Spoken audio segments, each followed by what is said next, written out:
پڑھنا ہمارے لیے فضیلت یہی ہے کہ مینا میں رہ کے ظہر پڑھیں، ظہر کی 2 رکعتیں پڑھیں اور وہیں پہ بیٹھ کے اذکار کریں۔ بعض لوگ حرم میں بہتری سمجھ کے جمعہ پڑھنے کے لیے حرم میں چلے جاتے ہیں، یہ درست نہیں۔ نبی کریم صلی اللہ علیہ وسلم مینا میں رہے تھے۔ 8 ذی الحج کو آپ نے مینا میں رہنا ہے، ہر نماز کو اس کے وقت پہ ادا کرنا ہے، لیکن قصر۔ تہجد آپ پڑھنا چاہتے ہیں پڑھیں، تو فجر کی سنتیں یہ رسول اللہ نے پڑھی تھی، تو ہر نماز کو قصر نبی صلی اللہ علیہ وسلم نے یہاں پڑھا اپنے وقت پہ، اور آپ یہاں قرآن کی تلاوت کریں۔ کوئی خاص متعین اور عمل نہیں ہے، آپ نے 1 دن اور رات مینا میں 8 ذی الحج کو اور 8 اور 9 ذی الحج کی رات کو آپ نے یہاں پہ رہنا ہے۔ 9 ذی الحج کو آپ نے یہاں سے، یہ ہے مینا، الیاذ باللہ، یہ ہے مینا، یاد رکھیں مینا کے شروع کا بورڈ لائیں، یہ لکھا ہوا ہے بدایت المنا، یہ تقریباً 50 فٹ اوپر پول ہوگا، اس کے اوپر لکھا ہوا ہے مینا سٹارٹ۔ اس کے باہر نہیں آپ نے ہونا، ان پولوں کے اندر آپ نے ہونا ہے۔ یہ پول ہیں، اوپر بورڈ لگا ہوگا بدایت المنا، مینا یہاں سے شروع ہوتا ہے، اور اندر کی طرف لکھا ہوگا نہایت المنا، مینا یہاں ختم ہوتا ہے۔ ہاں، یہ نہایت المنا، مینا ختم ہوتا ہے۔ اندر کی طرف سے آپ دیکھ سکتے ہیں یہ چاروں طرف تھوڑے تھوڑے فاصلے پہ بورڈ لگے ہوتے ہیں۔ 50 فٹ اوپر پول ہے جس کے اوپر یہ بورڈ لگا ہوا ہوگا، آپ نے مینا کے اندر رہنا ہے، باہر نہیں ہے۔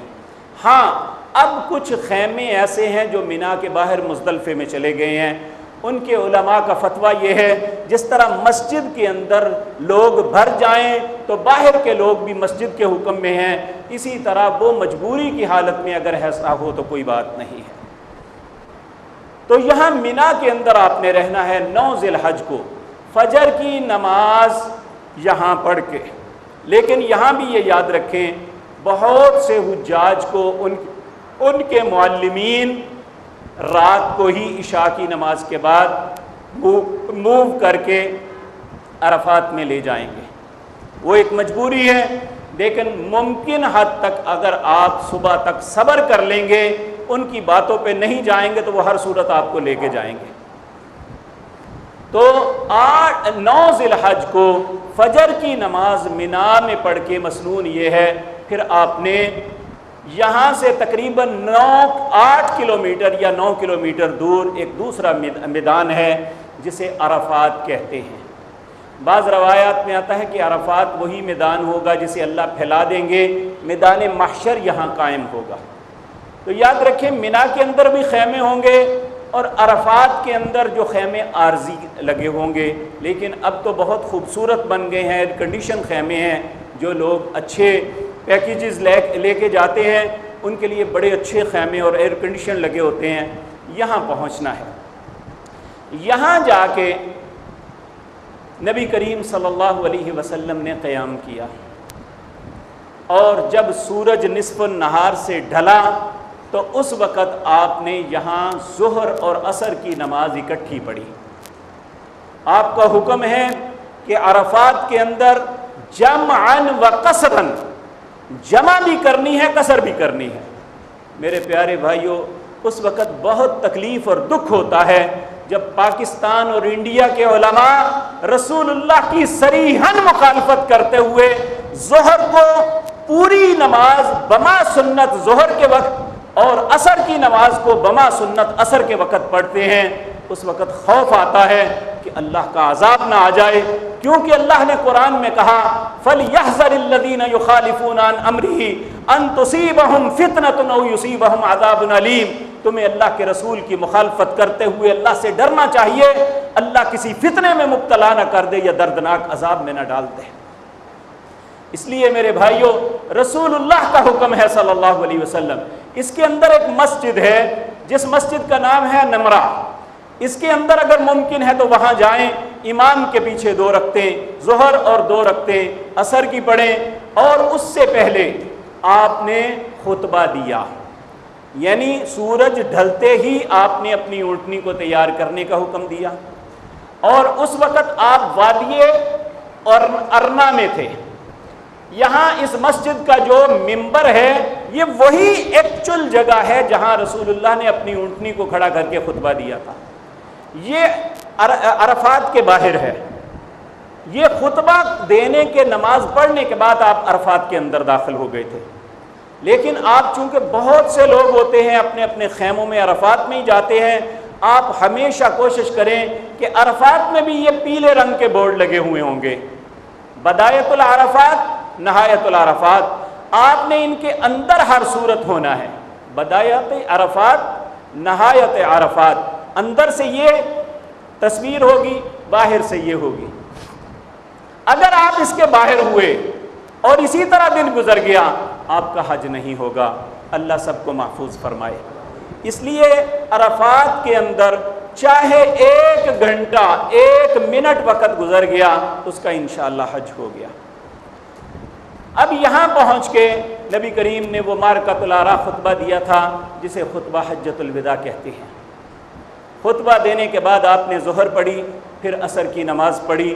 عصر کی نماز ایک اذان اور دونوں کے لیے الگ الگ کی اقامت دی تھی. یعنی اذان دی, فوراً اقامت ہوئی, 2 ظہر کی پڑھی, پھر عصر کی اقامت ہوئی, آپ نے عصر پڑھی.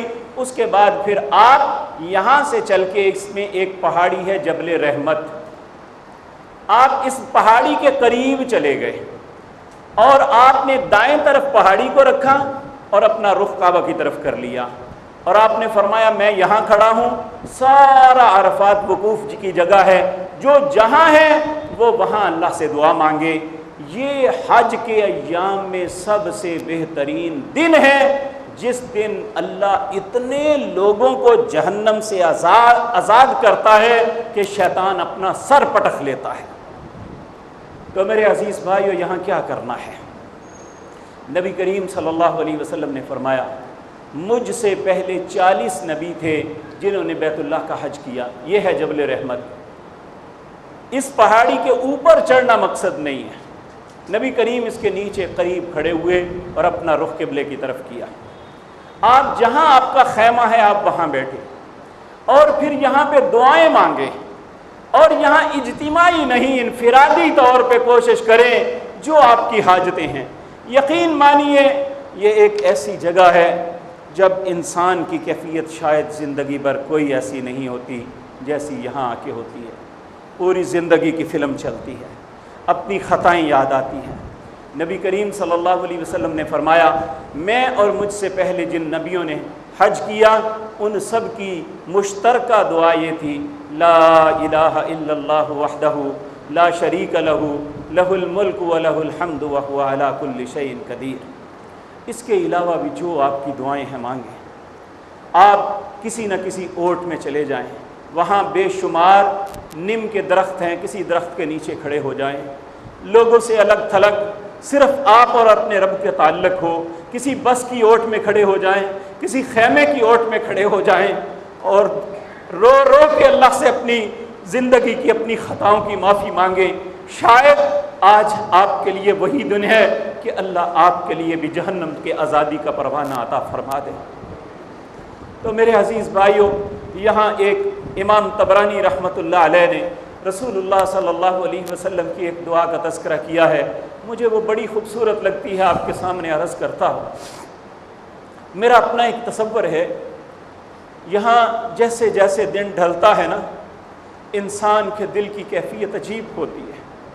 جس طرح آپ کسی طرح دیکھتے ہیں نا کوئی کشتی پانی کے اندر ڈوبتی ہے, آہستہ آہستہ ڈوبتی ڈوبتی ڈوب جاتی ہے, جس طرح دن ڈھلتا ہے انسان کا دل اس طرح ڈوبتا چلا جاتا ہے. اور پھر جب انتہائی آخری وقت ہوتا ہے اس طرح سناٹا ہوتا ہے کہ بعض اوقات سانسوں کی آواز بھی آتی ہے. میرا تصور ہے کہ آخری وقت ہوگا جب دن اپنے اختتام کی طرف بڑھ رہا ہوگا.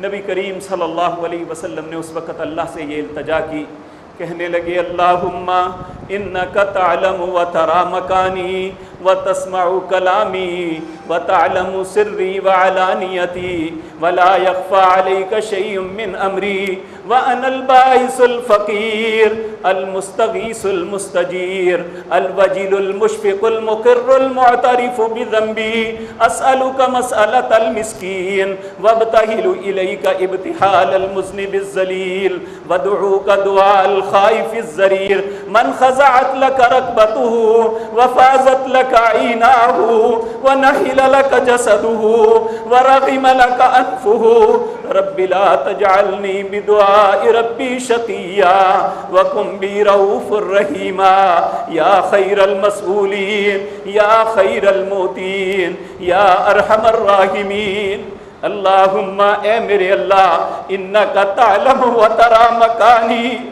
تو جانتا ہے میں کہاں کھڑا ہوں، وتسمع کلامی، تو میری بات کو سن رہا ہے، وتعلم سری وعلانیتی، اے اللہ تو میرا ظاہر بھی جانتا ہے باطن بھی جانتا ہے، ولا یخفی علیک شیء من امری، اے اللہ میرا کچھ بھی تجھ سے چھپا ہوا نہیں ہے، وَأَنَا الْبَائِسُ الْفَقِيرُ، ایک بھوکے فقیر کی طرح تیری منت کرتا ہوں، المستغیث جو تجھ سے مدد مانگتا ہے، المستجیر جو کچھ کیا ہے اس کی اجرت طلب کرتا ہے، الوجل المشفق المقر المعترف بذنبی، میں اپنی سختیوں اپنی خطاؤں کا تجھ تیرے سامنے اس اقرار کرتا ہوں، اسألک مسألۃ المسکین، اے اللہ اس طرح سوال کرتا ہوں جس طرح ایک مسکین سوال کرتا ہے، وابتہل الیک ابتہال المذنب الذلیل، اے اللہ اس طرح گڑ گڑاتا ہوں جس طرح ایک گناہگار ذلت کے ساتھ گڑ گڑاتا ہے،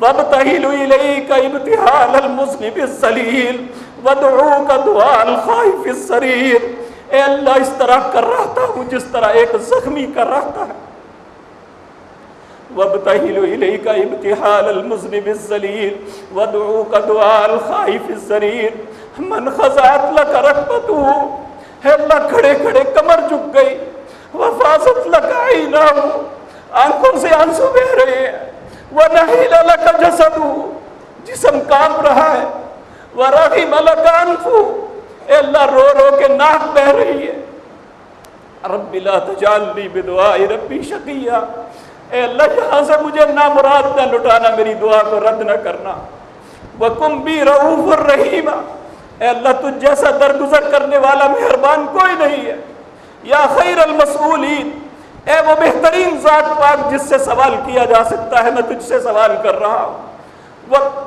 یا خیر المسئولین یا خیر الموتین، اے وہ بہترین ذات پاک جو کسی کو کچھ دے سکتی ہے تو مجھے بھی دے دے، یا ارحم الراحمین، اے دونوں جہانوں میں رحم کرنے والے اللہ تو مجھ پہ رحم کر دے۔ یہ وہ دعا تھی جو میرے آقا جناب محمد الرسول اللہ صلی اللہ علیہ وسلم نے عرفات کے اندر اپنے رب کے حضور کی۔ میرے عزیز بھائیوں، اس کے بعد مغرب کی اذان کا وقت ہوتا ہے، یہاں مغرب کی اذان نہیں ہوتی، اگر مغرب کی اذان کا وقت ہو بھی جائے تو یہاں نماز پڑھنے کی اجازت نہیں ہے، یہاں سے موو کر جانا ہے۔ پھر عرفات اور مینا کے درمیان ایک میدان ہے جسے مزدلفہ کہتے ہیں، یہاں سے مزدلفے کی طرف کوچ کر جانا ہے، مزدلفے میں پہنچ کے اللہ اکبر، وہاں جا کے پھر عشاء مغرب اور عشاء کی نماز قصر ادا کرنی ہے، 3 رکعتیں مغرب کی، 2 عشاء کی، 1 وتر پڑھنا ہے، اور اس رات رسول اللہ نے تہجد نہیں پڑھی تھی۔ یہاں کوئی خیمہ نہیں ہوگا، زمین ہی بستر ہوگا، لیکن میرے بھائیوں میں رب ذوالجلال کی قسم کھا کے کہتا ہوں، آپ نے اپنی مخملی بستروں پہ اتنی آرام کی نیند کبھی نہیں لی ہوگی جو آپ کو اللہ یہاں رات کو نیند عطا فرمائے گا۔ کیوں؟ اس لیے کہ آپ نے اللہ سے اپنے گناہوں کی معافی مانگ لی، آپ نے اپنے رب کو راضی کر لیا، اب اطمینان کے ساتھ آپ بالکل ہلکے پھلکے ہو کے رات کو سوئیں گے، اور سونا چاہیے۔ نبی کریم صلی اللہ علیہ وسلم سو گئے، فجر کی نماز کے وقت اٹھے، آپ نے فجر کی نماز یہیں پہ مزدلفے کے اندر ادا کی۔ یہاں پہ یاد رکھیں نبی کریم صلی اللہ علیہ وسلم کی زوجہ محترمہ ام سلمہ رضی اللہ تعالی عنہا یہ تھوڑی سی بھاری تھی، یہ انہوں نے اجازت طلب کی، یا رسول اللہ ہم نے مغرب عشاء پڑھ لی ہے، کیا ہم مینا میں چلے جائیں؟ آپ نے ان لوگوں کو اجازت دے دی جو معذور ہیں، جو تندرست ہیں ان کے لیے نہیں ہے، جو معذور ہیں جن کے لیے صبح دوڑ دھوپ مشکل ہے انہیں مینا میں جانے کی اجازت مرحمت فرما دی، کیونکہ اگلا آنے والا دن سب سے مشکل ترین ہے۔ تو یہاں رات کو مغرب اور عشاء پڑھ کے سو جانا ہے اور فجر کے وقت فجر پڑھنی ہے، پھر اللہ کا ذکر کرنا ہے، جب سورج طلوع ہو جائے تو پھر مینا کی طرف چل پڑنا ہے۔ یہ 10 ذی الحج کا دن ہے۔ 9 ذی الحج ہم نے عرفات میں گزارا، 9 اور 10 کی درمیانی رات مزدلفہ میں گزاری اور 10 ذی الحج کو مینا میں آ گئی۔ اس دن ہم نے 5 کام کرنے ہیں۔ سب سے پہلا کام جمرات لائیں گے۔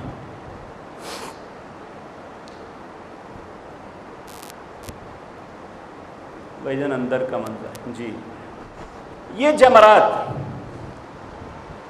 جسے شیطان بھی کہا جاتا ہے، حقیقتاً یہ جمرات ہیں۔ یاد رکھیں ان کو کنکریاں مارنی عبادت ہے۔ ہم تصور کرتے ہیں شاید یہ شیطان ہے اور شیطان کو مار رہے ہیں، نہیں شیطان نہیں ہے، یہ شیطان کی ذلت کے لیے کر رہے ہیں، کیونکہ ان جگہوں پہ انہوں نے ہمارے نبی ابراہیم، ان کی بیوی، ان کے بیٹے کو بہکانے کی کوشش کی تھی، انہوں نے یہاں کنکر مارے، اللہ نے قیامت تک اسے عبادت بنا دیا۔ سب سے پہلا کام، یہاں ایک بات میں بھول گیا ہوں، آپ نے مزدلفے میں رات کو 70 کنکریاں اکٹھی کرنی ہیں۔ ان کنکریوں کا سائز چنے کے دانے سے بڑا نہیں ہونا چاہیے۔ بعض لوگ جوتے اور بڑے کنکر مارتے ہیں، یہ درست نہیں ہے، یہاں چھوٹے کنکر ہی مارنے ہیں۔ یہ 5 منزلیں ہیں، آپ مختلف سمتوں سے آئیں گے، آپ کے لیے رستے متعین بند کیے ہوئے ہیں، پیچھے نہیں پلٹ سکتے، کوئی سامان ساتھ لے کے مت نکلے، اپنے خیمے سے نکل کے سیدھے کنکر مار کے واپس اپنے خیمے میں آ جائیں۔ آپ کے لیے آنے اور جانے کا رستہ متعین ہے، آپ کا جہاں بھی خیمہ ہوگا کہ آپ نے پہلی منزل پہ جانا ہے، دوسری پہ جانا ہے، تیسری پہ، آپ کے لیے رستے متعین ہیں، ادھر ادھر ہونے کی ضرورت نہیں۔ دونوں طرف جنگلے لگے ہوئے ہیں، آپ وہاں سے باہر بھی نہیں نکل سکتے، دوسرے رستے میں انٹر بھی نہیں ہو سکتے۔ تو میرے عزیز بھائیوں، اس دن 10 ذی الحج کو پہلا کام یہ ہے کہ جمرہ عقبہ اسے کہتے ہیں بڑا شیطان، پہلے کو بھی چھوڑ دینا ہے، دوسرے کو بھی چھوڑ دینا ہے، تیسرے کو جا کے 7 کنکریاں مارنی ہیں۔ 7 کنکریاں مارنے کے بعد دوسرا کام قربانی کرنا ہے۔ یہاں یہ بات یاد رکھیں، نبی کریم صلی اللہ علیہ وسلم نے 63 قربانیاں اپنے ہاتھ سے کی تھی، باقی 37 سیدنا علی کو کہا تھا تم کرو۔ تو قربانی آپ خود بھی کر سکتے ہیں، قربانی کے لیے آپ وکیل بھی مقرر کر سکتے ہیں۔ اب وہاں سعودی عرب نے ایک بہت بڑا پروجیکٹ، ان کا الراجی بینک ہے، اس نے کیا ہوا ہے، آپ وہاں پیسے جمع کروا دیں، آپ کو باقاعدہ متعین وقت بتایا جائے گا کہ آپ کی قربانی کس وقت ہوگی، آپ اس وقت کے مطابق اپنے معاملات کر لیں۔ لیکن اگر نہ بھی ہوں تو اس کا حل بھی آپ کو عرض کروں گا۔ پہلا کام کنکر مارنا، دوسرا قربانی کرنا، تیسرا ٹنڈ کروانا، چوتھا لباس تبدیل کرنا، پانچواں مکے میں جا کے طواف افاضہ کرنا، جسے طواف زیارت بھی کہتے ہیں۔ یہاں کچھ باتیں ذہن میں رکھیں۔ نبی کریم صلی اللہ علیہ وسلم اس دن آپ کے پاس کئی لوگ آئے، ایک آیا کہنے لگا میں پہلے کنکریاں نہیں ماری، پہلے قربانی کر لی ہے۔ آپ نے فرمایا اب مار لو، افعل ولا حرج، کر لو کوئی حرج نہیں۔ ایک آیا کہنے لگا میں پہلے تو آپ کر آیا ہوں جی، آپ نے فرمایا اب دوسرے کم کر لو، کوئی حرج نہیں۔ یعنی ان کاموں کی ترتیب اگر آگے پیچھے ہو جائے اس دن کے تو اس میں کوئی حرج نہیں۔ رسول اللہ صلی اللہ علیہ وسلم کے پاس جو بھی شخص آیا اس نے کہا میں یہ کام پہلے کر بیٹھا ہوں، آپ نے فرمایا اب دوسرا کر لو، کوئی حرج نہیں۔ تو بالفرض آپ پہلے جا کے طواف افاضہ کراتے ہیں، یا بالفرض آپ کی قربانی، آپ کنکریاں مار لی ہیں، آپ کی قربانی کا وقت 2 گھنٹے بعد ہے، تو کوئی بات نہیں، آپ ٹنڈ کروائیں اور طواف افاضہ کے لیے چلے جائیں۔ لیکن ایک بات یاد رکھیں، طواف افاضہ کرنا اس دن اس کا حصہ ہے، لیکن اگر رات ہو جائے تو پھر آپ نے نہیں جانا، کیونکہ رات مینا میں گزارنی فرض ہے۔ پھر آپ اگلے دن چلے جائیں، پھر آپ نے احرام نہیں کھولنا۔ اگر آپ کے لیے یہ وقت مشکل ہے، آپ کے علم میں ہے کہ میں جا کے رات کو واپس نہیں آ سکتا، تو پھر آپ مت جائیں، آپ دوسرے دن چلے جائیں۔ اس دن دوسرے کام کر لیں سارے، طواف افاضہ کو دوسرے دن کے لیے مؤخر کر دیں، کیونکہ رات یہاں رہنا فرض ہے۔ لوگ بعض اوقات نکلتے ہی رات کو ہیں، ساری رات وہاں رہے، صبح کو آتے ہیں، یہ درست نہیں۔ مینا میں رات گزارنا حج کا حصہ ہے۔ تو میرے عزیز بھائیو، یہ 5 کام اس دن کرنے ہیں۔ 7 کنکریاں مارنی، اس کو قربانی کرنی، خود کریں یا آپ کی جگہ کوئی اور کر دے۔ پھر آپ نے ٹنڈ کروانی ہے، یہاں سے کروائیں یا مکے جا کے کروائیں، یا عزیزیہ کروائیں، یہ آپ کی مرضی ہے۔ یہاں کپڑے تبدیل کریں یا مکے میں جا کے اپنے ہوٹل میں کریں، یہ بھی کوئی مسئلہ نہیں ہے۔ اگر آپ احرام کی حالت میں ہی جا کے طواف کر لیتے ہیں پھر بھی کوئی مسئلہ نہیں ہے، بعد میں آپ احرام بدل لیں، یعنی آپ کسی بھی طریقے سے کر سکتے ہیں۔ تو آپ نے اس دن یہ 5 کام کر کے پھر رات کو واپس یہاں پہ آنا ہے۔ اگر اس دن نہ کر سکے تو پھر دوسرے دن کرنا ہے، تو اس دن پھر دوسرے دن جا کے آپ نے احرام کو کھولنا ہے۔ تو یہ 10واں دن بھی اس طرح گزر گیا۔ اب 11 ذی الحج آیا۔ 11 ذی الحج کو آپ کے لیے کوئی کام نہیں ہے، آپ کے لیے وقت متعین ہے کہ فلاں معلم کے لوگ اتنے بجے کنکریوں کے لیے جائیں گے، آپ کے لیے وقت متعین ہوگا، کیونکہ جب سے یہاں آج ساتھ ہوئے ہیں انہوں نے یہ ترتیب بنا دی ہے کہ ہر وقت ایک ہی دفعہ نہیں جاتے، ایک ہی ہلے میں آہستہ آہستہ جاتے ہیں، اور ماشاءاللہ بڑے آرام سے کنکریاں لگ جاتی ہیں، خواتین کے لیے بھی، مردوں کے لیے بھی، حتیٰ کہ بوڑھوں کے لیے بھی بڑی آسانی ہے، بندہ آرام سے قریب جا کے کنکریاں مار سکتا ہے۔ یہ آپ کے خیمے ہوں گے، اس میں میٹرس، تکیہ آپ کے لیے ہوگا۔ عورتوں کے لیے آپ یہ الگ بنا سکتے ہیں، یعنی اس کو گرا دیں، ایک سائڈ عورتوں کے لیے ہو جائے گی، مردوں کے لیے ہو جائے گی۔ تو اس میں جگہ تھوڑی ہوتی ہے، اکثر لوگ ناراض ہو جاتے ہیں۔ اور یہاں یہ بات یاد رکھیں، کم سے کم سامان لے کے جانا، کیونکہ آپ کو خود اپنے کندھوں پہ اٹھانا پڑے گا سامان۔ جب آپ اٹھا کے چلیں گے تو آپ کے لیے چلنا دوبر ہو جائے گا۔ اس لیے جب مینا، مزدلفہ، عرفات کے لیے جائیں تو اپنا سامان اپنے ہوٹل کے کمرے میں ہی چھوڑ کے جائیں، انشاءاللہ کچھ نہیں ہوگا اسے۔ تو آپ کم سے کم سامان لے کے جائیں ساتھ۔ اور اس میں اکثر جو پرائیویٹ ٹور آپریٹر ہیں وہ تو کھانا خود ہی دیتے ہیں، اسی طرح جو گورنمنٹ ہے وہ بھی اس دفعہ کھانا پہلے تو دیتی تھی، اس دفعہ پتہ نہیں کیا کریں گے، وہ ایک نئی حکومت آئی ہے۔ تو اگر بالفرض آپ کو نہیں بھی ملتا، وہاں بازاروں میں ہر چیز ملتی ہے، آپ ہر چیز خرید کے انشاءاللہ وہاں کھانے پینے کا اتنا دھیان نہ رکھیں، آپ یہ دیکھیں کہ زندگی میں ایک موقع ایسا ملا ہے، شاید یہ دوبارہ ملے یا نہ ملے، اس لیے ہمیں انہی باتوں کی طرف توجہ دینی چاہیے جس کے لیے ہم آئے ہیں۔ تو 11 ذی الحج کو آپ نے کیا کرنا ہے، زوال کے بعد، دوپہر ظہر کے وقت، زوال کے بعد مغرب تک سنت وقت یہ ہیں۔ ان وقتوں میں آپ جا کے کنکریاں ماریں۔ اس دن آپ 21 کنکریاں ماریں گے۔ پہلے دن 10 کو آپ نے کتنی ماری تھی؟ 7۔ 11 کو آپ 21 کنکریاں ماریں گے۔ پہلے آپ پہلے جمرے کو ماریں گے، اسے کہتے ہیں جمرہ یمنا، جو مینا کی طرف ہے، اسے 7 کنکریاں۔ اور یاد رکھیں یہ اس طرح ہے نا، آپ نے جمرہ اپنے دائیں طرف لینا ہے، بائیں طرف سے جا کے سامنے کنکریاں مارنی ہیں، اسے بائیں طرف لے کے اس طرف سے کنکری نہیں مارنی، یہ سنت نہیں ہے۔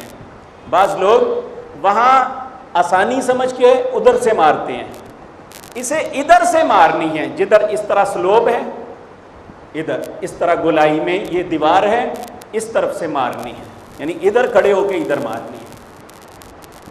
تو ہر کنکری اللہ اکبر اللہ اکبر اللہ اکبر، اگر بالفرض آپ کے ساتھ آپ کے کوئی بزرگ حاجی ہے تو وہ نہیں جا سکتا، تو آپ نے پہلے 7 اپنی مارنی ہے، پھر ان کی 7 مارنی ہے، ہر مرتبہ اللہ اکبر کہنا ہے۔ جب اسے آپ 7 مار لیں، پھر یہاں پیچھے آ جائیں، پیچھے جہاں خالی جگہ ہے وہاں کھڑے ہو کے، وہاں ایک تیر لگا ہوگا، وہاں اس کے اوپر لکھا ہوگا اتجاہ القبلہ، قبلے کا رخ اس طرف ہے، آپ نے اپنا رخ اس طرف کر لینا ہے۔ نبی کریم صلی اللہ علیہ وسلم 7 کنکریاں مارنے کے بعد قبلہ رخ ہو کے دعا مانگتے یا بعض لوگ لا علمی میں کہتے ہیں لو جی شیطانہ کو دعائیں مانگ دے جائے، نہیں، یہ جمرات کو کنکری مارنی عبادت ہے، اور اس عبادت کے بعد دعا مانگنی رسول اللہ کی سنت ہے صلی اللہ علیہ وسلم۔ جمرہ یمنا کو کنکر مارنے کے بعد پیچھے آنا ہے اور دعا مانگنی ہے، پھر اس کے بعد آگے بڑھنا ہے۔ اسے کہتے ہیں جمرہ وسطی، درمیانہ جمرہ، درمیانہ شیطان بھی کہتے ہیں، اس کو 7 کنکریاں مارنی ہے، پھر اس کے پیچھے ہو کے پھر دعا مانگنی ہے، قبلہ رخ اپنے آپ کو کر کے۔ قبلہ رخ یہ جمرات ہیں، قبلہ رخ اس طرح آتا ہے سامنے، یہاں کھڑے ہو کے دعا مانگنی ہے۔ دعا مانگنے کے بعد پھر آپ تیسرے جمرہ عقبہ، اس کو کنکریاں 7 مارنی ہیں، پھر اس کے پیچھے ہو کے دعا نہیں مانگنی، پھر آپ نے واپس پلٹ کے اپنے خیموں کی طرف چلے جانا ہے۔ اور 11 تاریخ کو فجر کو فجر کے وقت، ظہر کو ظہر کے وقت، عصر کو عصر کے وقت، مغرب کو مغرب کے وقت، عشاء کو عشاء کے وقت قصر پڑھنا ہے۔ اگر ایام تشریق میں جمعہ بھی آ جاتا ہے تو جمعے کی نماز نہیں، یہاں پہ ظہر ہی پڑھنی ہے۔ 2015 میں میں حج کے لیے گیا تو وہاں پہ ہمارے خیمے کے اکثر لوگ کہنے لگے جی تم جمعہ پڑھا دو، جی جمعہ افضل ہے۔ میں نے قدرتی بات ہے، ہمارے خیمے کے اندر وہ مسجد خیف کی آواز آتی تھی، یعنی وہاں نماز اذان جو بھی ہوتی تھی اس کی اذان آتی، اذان ہوئی، میں نے ان سے عرض کیا اگر مسجد خیف میں جمعہ ہوا تو میں بھی پڑھا دوں گا، اگر وہاں نہ ہوا تو پھر ہم بھی ظہر پڑھیں گے۔ میں نے کہا الجھنے کا فائدہ کوئی نہیں، کیونکہ یہاں الجھنا اچھا نہیں ہے۔ اگر کوئی شخص نہیں مانتا تو اس کے ساتھ مت الجھیں، کیونکہ یہ جدال کے اندر، لڑائی کے اندر آ جاتا ہے۔ اللہ کی شان، وہ 5 منٹ بعد جماعت کھڑی ہوئی، انہوں نے 2 رکعتیں پڑھائی، خطبہ کوئی نہ ہوا، تو میں نے عرض کیا، میں نے کہا کیا خیال ہے؟ پھر سارے دوست کہنے لگے بات ٹھیک ہے، ہم ظہر ہی پڑھتے ہیں۔ ہم نے ظہر کی نماز پڑھی، یہ 12 ذی الحج کی بات تھی۔ تو بہرحال اگر اس دوران جمعہ آ جائے تو مینا کے اندر جمعہ نہیں ہے، اور اسی طرح حجاج کے اوپر عید کی نماز بھی نہیں ہے، ٹھیک ہے؟ تو یہ اسی طرح 12 ذی الحج کو پھر آپ نے 21 کنکریاں مارنی ہیں۔ 7 پہلے دن ماری، 21 دوسرے دن ماری، اور تیسرے دن 12 ذی الحج کو پھر 21 کنکریاں آپ نے مارنی ہے۔ پہلے جمرہ یمنا کو پیچھے ہٹ کے دعا مانگنی ہے، پھر جمرہ وسطیٰ کو پھر پیچھے ہٹ کے دعا مانگنی ہے، پھر جمرہ عقبہ کو، پھر اس کے بعد نکل کے اپنے خیمے کی طرف چلے جانا ہے۔ اب 12 تاریخ کو اجازت ہے۔ اللہ رب العزت سورۃ بقرہ کے اندر کہتے ہیں فَمَن تَعَجَّلَ فِي يَوْمَيْنِ فَلَا إِثْمَ عَلَيْهِ، جو 2 دن کے بعد جلدی کرتے ہوئے واپس پلٹ جاتا ہے تو اس پہ کوئی گناہ نہیں ہے۔ اگر آپ 12 ذی الحج کو مغرب کی اذان ہونے سے پہلے مینا سے نکل جاتے ہیں تو آپ کا حج مکمل ہے۔ اگر آپ مینا کے اندر ہیں، مغرب کی اذان ہو جاتی ہے تو پھر آپ نہیں نکل سکتے، پھر آپ کو 13 ذی الحج کنکریاں مار کے واپس آنا ہے۔ رسول اللہ صلی اللہ علیہ وسلم 13 تک رہے تھے، چونکہ 80% حجاج 12 کو نکل جاتے ہیں، اس لیے کسی کا دل نہیں چاہتا، بہت کم لوگ حوصلے والے ہوتے ہیں جو رہتے ہیں، لیکن اگر کوئی نکل جاتا ہے تو اس کے حج میں کوئی نقص نہیں ہے۔ ہاں اگر وہ 13 تک رہے گا اس کا اجر بڑھ جائے گا، تو لیکن جو 12 کو چلے جائے گا اس کا کوئی حج میں نقص نہیں ہے۔ اللہ نے فرمایا فمن تعجل فی یومین فلا اثم علیہ ومن تاخر فلا اثم علیہ لمن اتقی، اور جس کے دل میں تقوی ہے وہی آخری دن بھی کر لے، تو یہ آپ کا انشاءاللہ حج مکمل ہو گیا۔ یہاں کچھ باتیں درمیان میں چھوٹ گئی ہیں، وہ یہ کہ آپ نے 8 ذی الحج کو صبح تلبیہ جو شروع کیا تھا نا، وہ 10 تک جاری رہنا ہے۔ جس وقت آپ نے پہلے جمرے کو آ کے کنکریاں مارنی ہے نا، اس وقت آپ کا تلبیہ ختم ہو جائے گا۔ 8 ذی الحج کو جو تلبیہ لبیک اللہم لبیک اس کے نعرے بلند کرنے شروع کیے تھے نا، وہ 10 ذی الحج کو جمرہ عقبہ کو کنکریاں مارنے تک آپ پڑھتے رہیں گے۔ جس دن جمرہ عقبہ کے پاس پہنچیں گے اس دن پھر انشاءاللہ آپ کا یہ ختم ہو جائے گا۔ اس کے بعد پھر ایام تشریق اور عید کا دن، یہ 4 دنوں کے اندر تکبیرات ہیں۔ اللہ اکبر لا الہ الا اللہ واللہ اکبر وللہ الحمد، اللہ اکبر کبیرہ والحمد للہ کثیرہ وسبحان اللہ بکرۃ واصیلا۔ اللہ نے قرآن میں بھی کہا واذکروا اللہ فی ایام معدودات، لوگوں یہ اللہ کا ذکر کرو، یہ گنتی کے چند دن ہیں۔ فمن تعجل فی یومین فلا اثم علیہ، جو 2 دن کے بعد جلدی کرتے ہوئے آ جائے اس پہ کوئی گناہ نہیں۔ یہ اللہ کی توفیق سے آپ کا حج مکمل ہو گیا۔ یہاں پھر ایک بات باقی رہ گئی، وہ ہے جس دن آپ نے واپس پلٹنا ہے اس دن بیت اللہ کا حق ہے کہ آپ طواف وداع کریں، یہ حج کا حصہ ہے۔ لیکن یاد رکھیں وہ خواتین جو اپنی معذوری کی وجہ سے نہیں کر سکتی، ان کے لیے بھی یہ ہے، یا تو اگر ان کے لیے ممکن ہے فلائٹ آگے کروا لیں، اگر یہ ممکن نہیں ہے تو پھر ضروری ہے کہ وہ لنگوٹ باندھیں اور طواف کریں، اس میں 2 رکعتیں نہیں ادا کریں گی، ان کا یہ طواف وداع ہو جائے گا۔ اور یہاں کچھ باتیں اب مسائل کی ہیں۔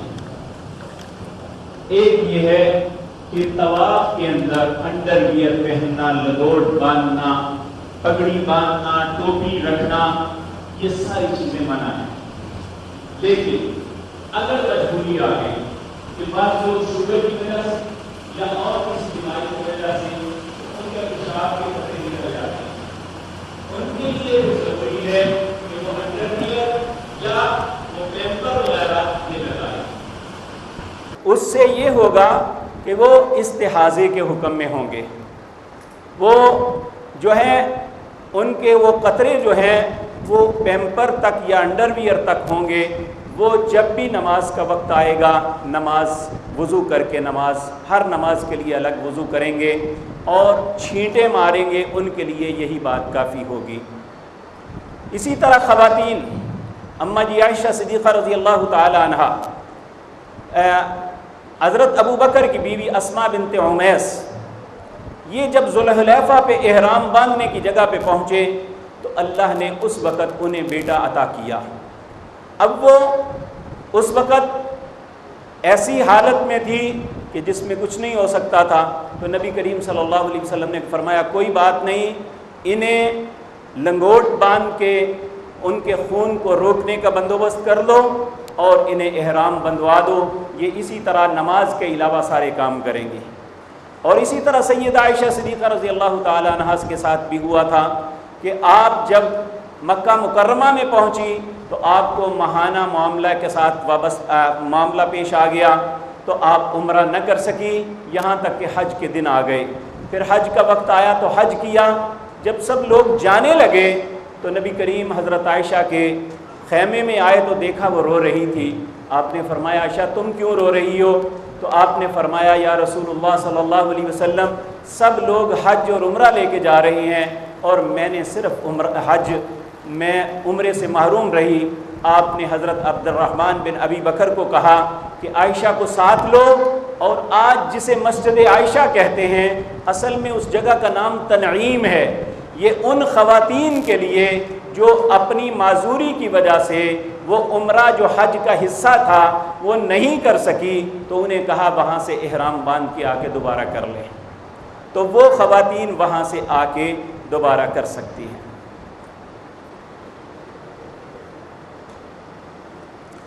یہ بھائی نے پوچھا ہے حج تمتع میں طواف زیارت کے بعد صفا مروہ کی سعی کرنی چاہیے یا نہیں؟ بالکل، طواف افاضہ کے اندر صفا مروہ کی سعی ہے۔ یہ صرف حج مفرد کے اندر ہے کہ اگر آپ پہلے طواف میں صفا مروہ کی سعی کر چکے ہیں تو پھر یہاں نہیں کریں گے۔ حج تمتع کے اندر طواف زیارت میں طواف کے بعد صفا مروہ کی سعی بھی کرنی ہے، لیکن یہاں پہ احرام کی ضرورت نہیں، آپ عام لباس میں بھی کر سکتے ہیں۔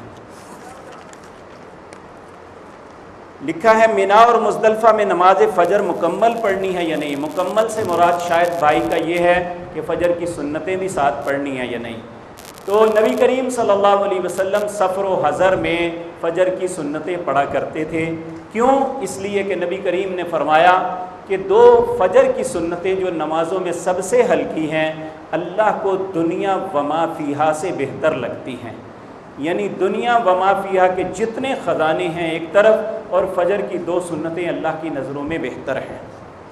تو میرے عزیز بھائیوں، اسی طرح کہ وہ خواتین جن کے ساتھ یہ معاملے ایسے پیش آ جاتے ہیں تو ان کے لیے طواف افاضہ کی بعض علماء نے بھی رخصت دی ہے کہ وہ اگر اللہ اکبر، طواف افاضہ کی نہیں، طواف وداع کی، طواف افاضہ کے لیے یہ بات یاد رکھیں کہ طواف افاضہ یہ حج کا لازم حصہ ہے۔ اگر ان دنوں کسی خاتون کو حیض یا کوئی اور مسئلہ ایسا درپیش آیا ہے وہ نہیں کر سکتی، تو پھر گورنمنٹ نے اس کے لیے فیسلٹی دی ہے کہ وہ وہاں پہ وزارت حج پاکستان سے رابطہ کرے، اس کی فلائٹ کو کچھ دنوں کے لیے مؤخر کر دیا جائے گا تاکہ وہ طواف افاضہ کر کے اپنے حج کو مکمل کر سکے۔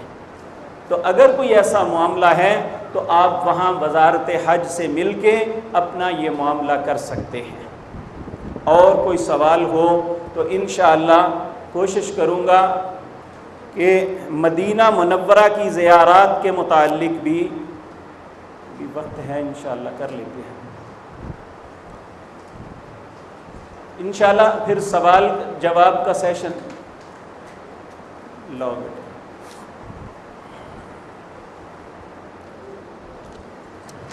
اگر بھائیوں میں کسی کو کوئی کنفیوژن ہو،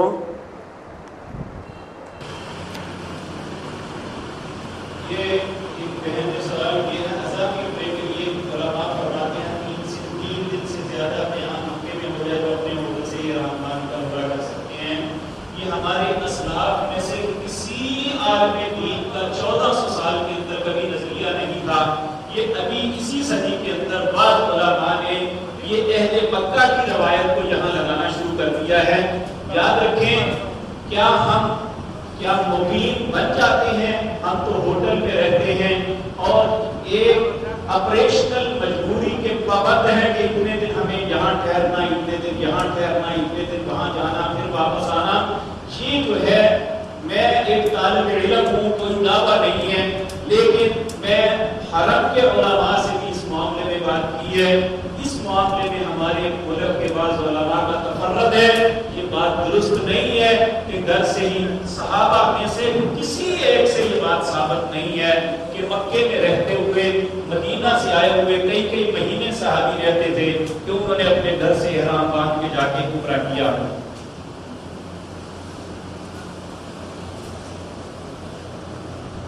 حج کا احرام کون سے کام کرنے سے پہلے نہیں کھولا جا سکتا؟ آپ جو ہے اپنے بال کٹا لیتے ہیں تو اس کے بعد آپ کھول سکتے ہیں احرام۔ حج کے کاموں میں عورتوں کے بال کاٹنے کا حکم، حج میں بھی دیکھیں جس طرح عمرے میں وہ خود بھی کاٹ سکتی ہیں، ان کے محرم رشتہ دار بھی کاٹ سکتے ہیں، وہاں بھی انہوں نے اپنے بال ایک بکور کے برابر کاٹنے ہیں۔ لکھا لکھا ہوا ہے 10 ذی الحج کو جب جمرہ عقبہ کو کنکریاں مارنے کے بعد دعا کرنی ہے یا نہیں؟ دعا جو ہے پہلے 2 جمرات کو مار کے کرنی ہے، جمرہ عقبہ پہ دعا نہیں ہے۔ طواف زیارہ کے بعد صفا مروہ کی سعی میں نے عرض کیا ہے کہ وہ کرنی ہے انشاءاللہ۔ رمل 7 چکر میں کرنا ہے، یہ پہلے 3 رمل جو ہے، رمل کہتے ہیں یہ پہلے 3 چکروں میں ہے اور دوسرے 4 چکروں میں اضطباع یعنی نارمل چلنا ہے۔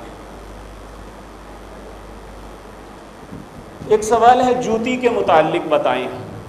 یہ ہمارے ہاں عمومی طور پہ تصور یہ ہے کہ جوتی جو ہے وہ چپلی پہنے۔ دیکھیں چپل ایک جدید طرز کی چیز ہے، ہمیشہ چپل نہیں تھی۔ اگر آپ ایسی جب جوتا پہنتے ہیں جو یہاں پہ بھی آ جائے تو اس میں کوئی حرج والی، سینڈل پہن لے اس میں بھی کوئی حرج نہیں، لیکن شوز ایسے پہنے کہ جس سے آپ کے ٹخنے ننگے رہنے چاہیے۔ وہ جوتا آپ کا ٹخنوں سے نیچے ہوگا تو کوئی بات نہیں۔ بعض صحابہ نے آپ سے پوچھا کہ میرے پاس موزے ہیں، جوتے نہیں ہیں، آپ نے فرمایا ٹخنوں سے نیچے سے کاٹ لو، لیکن آپ نے آگے سے کاٹنے کا یہ حکم نہیں دیا تھا۔ اور کسی بھی روایت میں ایسی بات نہیں ملتی کہ ضرور چپل ہی ہونی چاہیے۔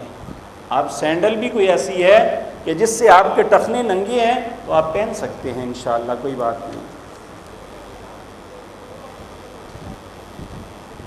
جرابیں نہیں پہن سکتے۔ اسی طرح خواتین کے لیے یہ شرط نہیں ہے، خواتین دستانے نہیں پہن سکتی، اور وہ نقاب جس سے باندھا جاتا ہے منہ وہ نہیں پہن سکتی۔ ایسے لٹکا سکتی ہیں جب مرد آ جائیں، جس طرح سید عائشہ تھی کہ جب بھی مردوں کی جماعت کے قریب سے گزرتی یا وہاں سامنے خلط ملط ہوتی تو وہاں اپنا یہاں سے کپڑا ایسے لٹکا لیتی تھی۔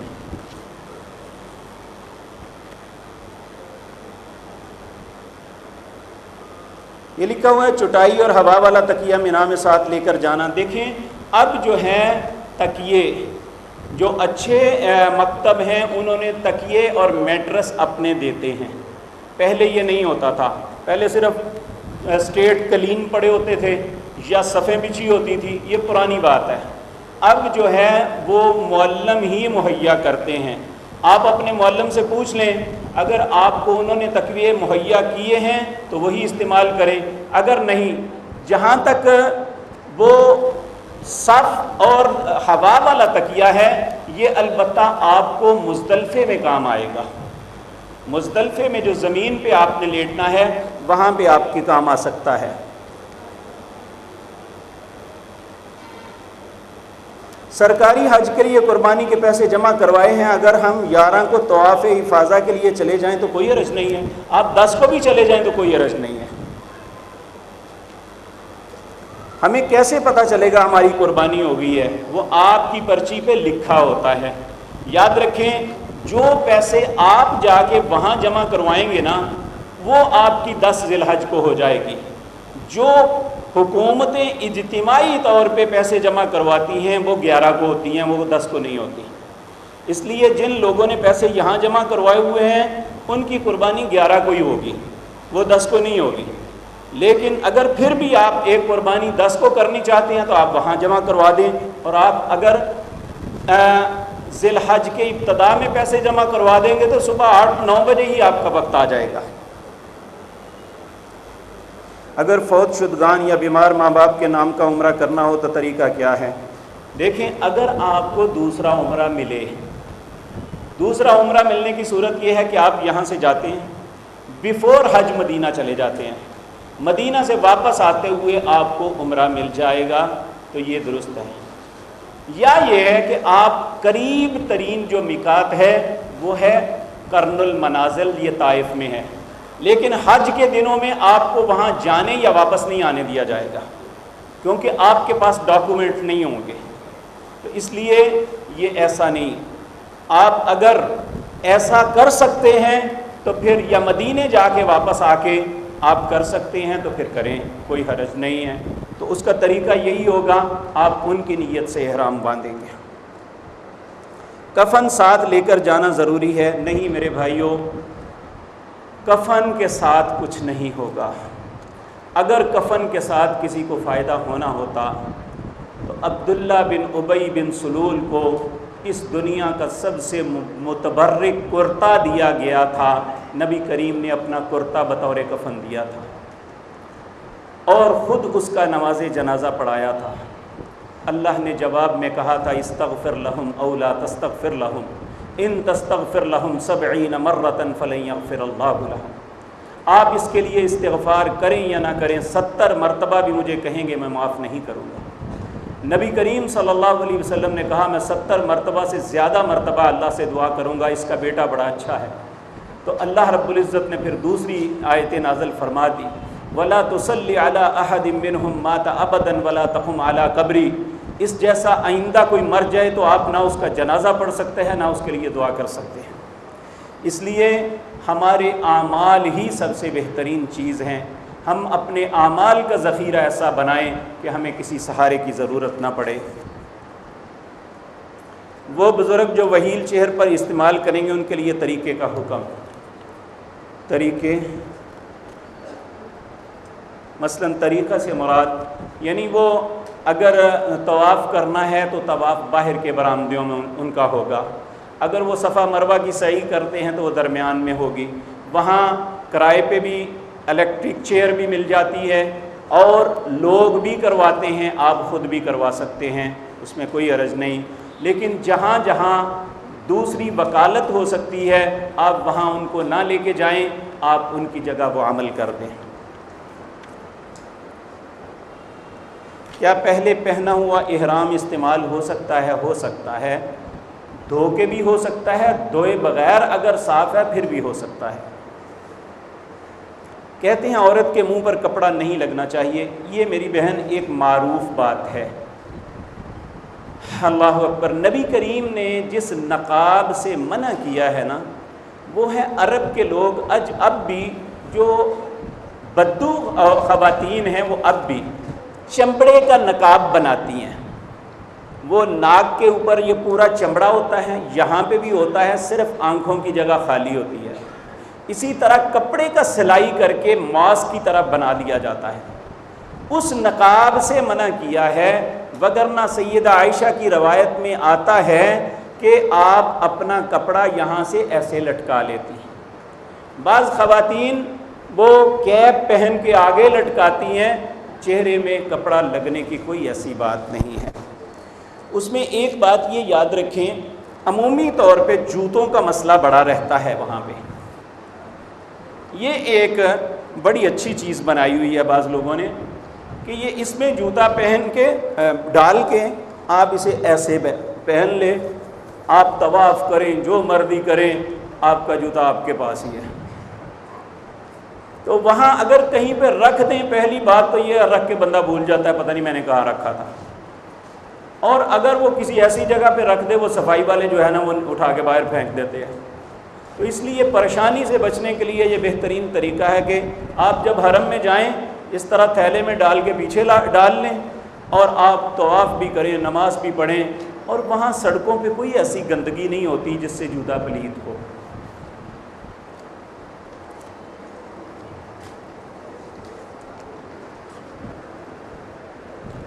طواف زیارت 8 ذی الحج کو ادا کر سکتے ہیں؟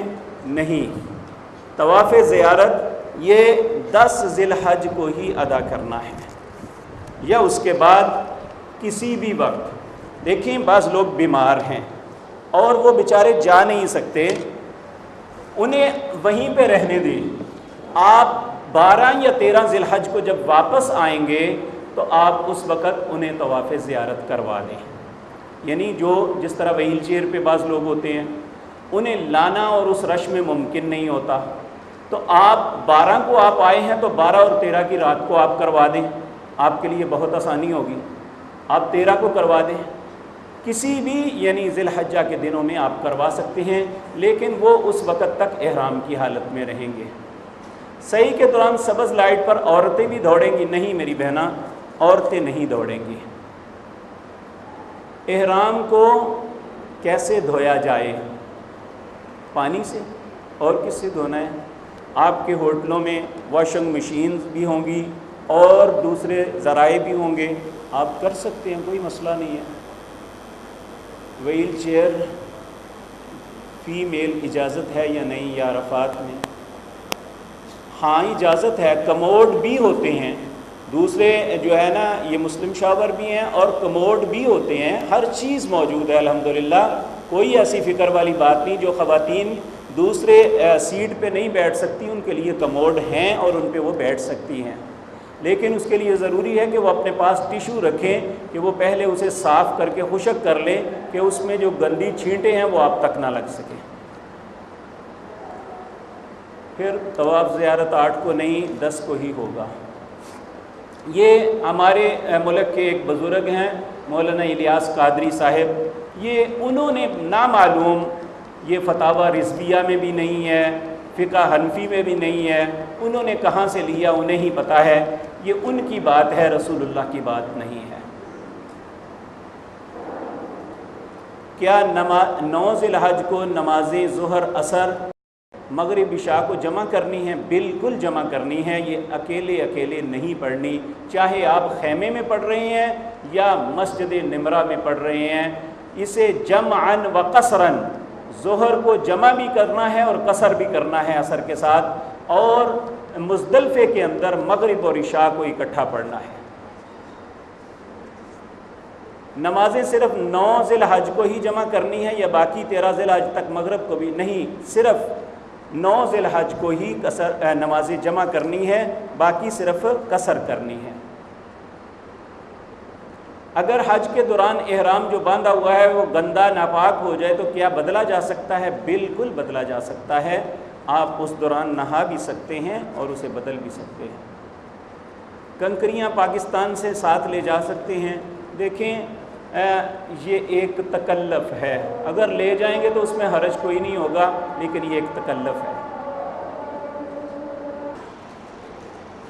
یہ ایک بہن نے سوال کیا ہے، سبھی دنوں میں قصر نماز ادا کرنی ہے؟ نہیں، قصر نماز کی جو پابندی ہے یہ 2 وقتوں میں ہے، ایک تو حج کے 5 دنوں کے اندر منا، مزدلفہ اور عرفات میں، دوسری جب آپ سفر کے دوران ہوں، یعنی جدہ سے مکہ آ رہے ہیں، رستے میں نماز آ گئی ہے، یا آپ مدینہ منورہ سے مکہ مکرمہ آ رہے ہیں یا مکہ مکرمہ سے مدینہ منورہ جا رہے ہیں، تو اس دوران جو رستے میں آپ کی نماز ہوگی وہ قصر ہوگی۔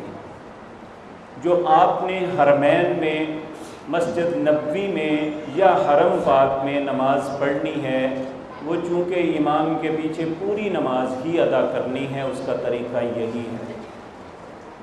باقی دوسرا سوال کیا ہے کتنی قربانیاں کرنی ہیں؟ حج کے لیے قربانی ایک ہے جو فرض ہے، حج تمتع کے لیے قربانی لازم ہے ایک۔ اگر بالفرض اگر کوئی شخص قربانی، اس کے پیسے گم ہو گئے، وہ قربانی نہیں کر سکا، اب وہ کیا کرے؟ تو اسلام نے اس کے لیے 10 روزوں کا حکم دیا ہے۔ 3 روزے وہ ایام تشریق میں رکھے گا، یعنی منا، مزدلفہ، منا کے اندر جو ایام تشریق 3 دن رہنے ہیں، 3 دن وہاں پہ روزہ رکھے گا، اور 7 دن گھر آ کے روزہ رکھے گا۔ یہ اس کی قربانی کا متبادل ہے۔ یہ وہ شخص جس کے پاس پیسے نہیں رہے، قربانی نہیں کی، یہ حج تمتع کے اندر قربانی حصہ ہے ایک سے زائد جتنی بھی آپ کرنا چاہتے ہیں کر سکتے ہیں۔ نبی کریم صلی اللہ علیہ وسلم نے 100 اونٹ کی قربانی کی تھی۔ ایک اونٹ کے اندر اگر وہ حرم میں کیا جائے تو 7 قربانیاں ہوتی ہیں۔ اونٹ کی قربانی اگر منا میں کی جائے تو 7 قربانیاں ہوتی ہیں، اگر غیر میں کی جائے تو 10 قربانیاں ہوتی ہیں۔ تو نبی کریم صلی اللہ علیہ وسلم نے وہاں 100 اونٹ کا مطلب ہے 700 قربانیاں کی تھی۔ تو آپ ایک سے لے کر جتنی مرضی کر سکتے ہیں، اس میں کوئی پابندی نہیں ہے۔ یہ سوال ہے اگر قربانی 11 کو ہونی ہے تو کیا 10 کو طواف زیارت کر سکتے ہیں؟ بالکل کر سکتے ہیں۔ میں نے عرض کیا ہے کہ یہ جو 10 ذی الحج کے کام ہیں، اس میں نبی کریم صلی اللہ علیہ وسلم نے اجازت مرحمت فرمائی ہے، اگر کوئی بھی کام آگے پیچھے ہو جائے تو اس میں کوئی حرج نہیں ہے۔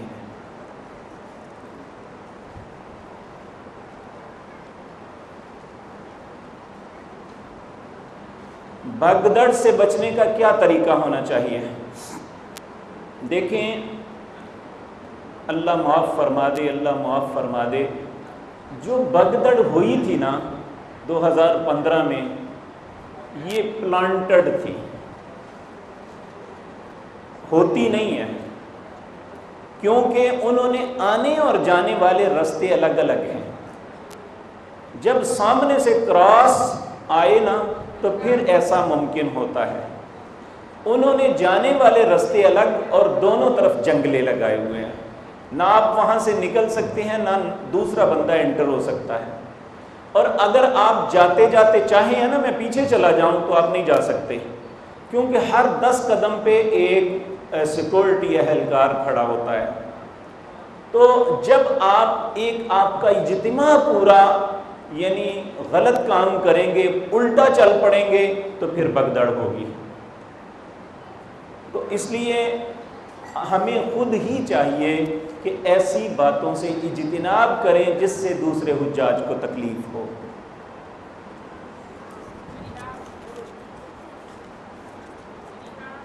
سوال ہے، حج اور عمرے کے لیے مال کا پاک ہونا ضروری ہے؟ بالکل۔ نبی کریم صلی اللہ علیہ وسلم نے فرمایا، جب کوئی انسان میقات پہ جا کے احرام باندھتا ہے اور احرام باندھنے کے بعد تلبیہ پکارتا ہے لبیک اللہم لبیک، ہر حاجی کا استقبال کرنے کے لیے اللہ نے ایک فرشتہ بھیجا ہوتا ہے۔ اگر تو اس کا رزق حلال ہے، اگر اس کی نیت خالص ہے، تو پھر وہ آنے والا فرشتہ جو استقبال کرتا ہے وہ کہتا ہے لبیک وسعدیک، تیری حاضری قبول ہے، تیرے لیے خوش نصیبی کے دروازے کھول دیے گئے۔ اگر خدا نخواستہ اس کا رزق حلال نہیں ہے، اس کی نیت خالص نہیں ہے، تو فرشتہ جواب دیتا ہے لا لبیک ولا سعدیک، نہ تیری حاضری قبول ہے، نہ تیرے لیے خوش نصیبی کا دروازہ کھلے گا۔ اس لیے ضروری ہے کہ ہم حج کے لیے جو مال استعمال کرتے ہیں وہ رزق حلال ہونا چاہیے۔ کیا کوئی رشتہ دار یا دوست کے خریدا ہوا احرام استعمال کر سکتا ہے؟ کیوں نہیں؟ دیکھیں، جب کوئی جاتا ہے نا تو ہر بندے کی خواہش ہوتی ہے کہ اس نیکی کے اندر میرا بھی کوئی حصہ بڑھ جائے، لیکن اگر کوئی نیکی آپ کے ساتھ کرتا ہے نا تو اس کا مطلب یہ نہیں ہے کہ آپ کے عمل میں کمی آ جائے گی، آپ کے عمل کا آپ کو اجر پورا ملے گا، لیکن اس نے جو آپ کے ساتھ نیکی کی ہے وہ بھی نیکی کا حقدار بن جائے گا۔ جس طرح کے روزے کے متعلق آتا ہے، نبی کریم صلی اللہ علیہ وسلم نے فرمایا، جو شخص کسی روزے دار کا روزہ افطار کرواتا ہے اسے اتنا ہی روزے کا ثواب ملتا ہے جتنا روزہ رکھنے والے کو، لیکن روزہ رکھنے والے کے اجر میں کوئی کمی نہیں آتی۔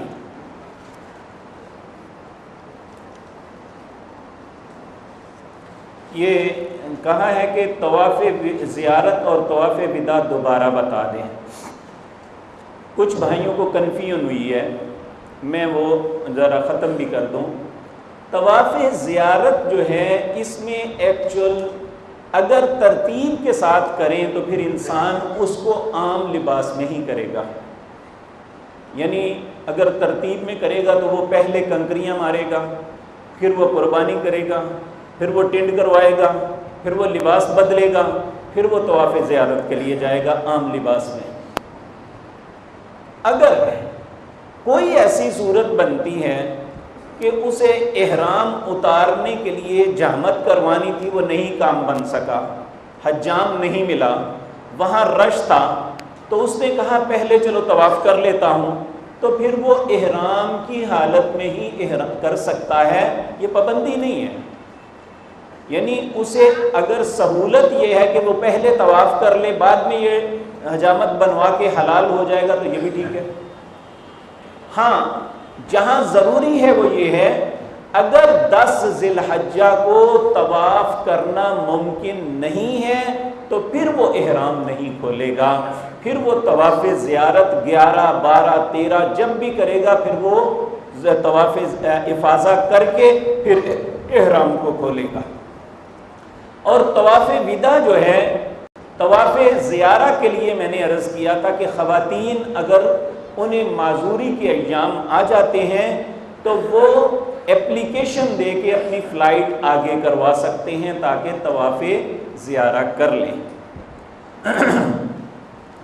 یہاں پہ ایک بھائی نے پوچھا تھا، وہ بھی عرض کر دوں کہ کچھ خواتین اپنے ایام کو روکنے کے لیے ٹیبلٹ استعمال کرتی ہیں، اس میں بھی کوئی حرج نہیں ہے اگر وہ بالکل صاف رہیں، جس میں کوئی داغ دھبا نہ لگے تو کوئی حرج نہیں، وہ ٹیبلٹ استعمال کر کے تو اپنے حج کو ایام کو پورا کر سکتی ہیں، اس میں کوئی ایسی بات نہیں ہے۔